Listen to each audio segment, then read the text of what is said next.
এখন আর মানুষের মধ্যে সেই পুরাতন জোট বেজোট আর ব্যক্তিকেন্দ্রিক রাজনীতির প্রতি মানুষের ন্যূনতম কোনো আস্থা নেই। মানুষ দেখেছে ওই রাজনৈতিক দলগুলোর সবচাইতে বড় ব্যর্থতা ছিল তারা তাদের নেতা কর্মীদেরকে আদর্শের আলোকে কোনো প্রশিক্ষণ দিতে পারে নাই, গড়ে তুলতে পারে নাই। নেতারা কর্মীদের উপরে কমান্ড চালাতে পারে নাই, কর্মীরা নেতাদের উপরে আস্থা রাখতে পারে নাই। যে তিনটা বড় দল বিগত দিনে শাসন করেছে তার একটি দল এখনো ক্ষমতায় যেতে চায়। একটু আগে শিবিরের নেতা জাহিদুল ইসলাম বলেছেন তারা শুধু আভ্যন্তরীণ হানাহানিতে প্রায় 2 শতাধিক লোককে তাদের জীবন কেড়ে নিয়েছেন শুধু রাজনৈতিক হীন স্বার্থে। শুধু এখানেই শেষ নয়, কে এমপি হবেন 10-12 জন ক্যান্ডিডেট যখন একজনের নাম ঘোষণা করা হয়, বাকি 11 জন জনগণের উপরে হামলে পড়ে। তারা সিএনজির উপরে হামলা করে, বাসের উপরে হামলা করে, অনেক জায়গায় শিশু আহত হয়েছে, নারী আহত হয়েছে। এই ধরনের ডার্টি পলিটিক্স বাংলাদেশের জনগণ আর চায় না। সুতরাং সঙ্গত কারণেই এখন মানুষ বিকল্প চাচ্ছে।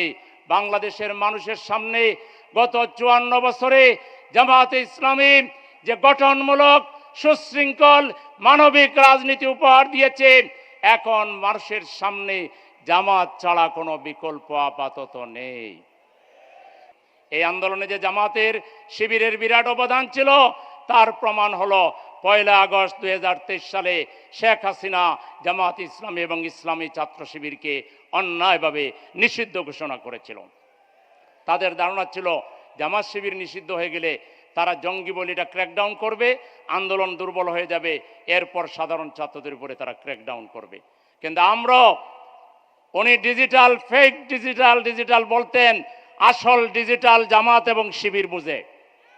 আমরা সিদ্ধান্ত নিয়েছিলাম আমাদের নামে নয়, তবে আমাদের যা শক্তি আছে সব শক্তি দিয়ে হাসিনার উৎখাতের জন্য আমরা চেষ্টা করব। 2 তারিখে বাইতুল মোকাররম থেকে যে ঐতিহাসিক মিছিল হয়েছিল সেই মিছিলের 90% লোক জামাত শিবিরের ছিল এবং আমরা 60টা ব্যারিকেড ভেঙে টিএসসি, যেটা একটা মিনি ক্যান্টনমেন্টে পরিণত করা হয়েছিল, আর্মি পাহারা দিচ্ছিল, যৌথ বাহিনী পাহারা দিচ্ছিল, আমরা সব ব্যারিকেড ভেঙে টিএসসি পর্যন্ত সেদিন মিছিল পৌঁছতে সক্ষম হয়েছিল।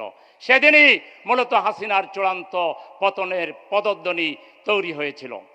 সংগ্রামী ভাইরা আমার, আজকে তাই বলতে চাই, জামায়াতে ইসলামী প্রত্যেকটা ন্যায়সঙ্গত আন্দোলনে, স্বৈরাচার বিরোধী আন্দোলনে তার বলিষ্ঠ ভূমিকা পালনের মাধ্যমে এই দেশবাসীর আজকে আস্থা অর্জন করতে সক্ষম হয়েছে।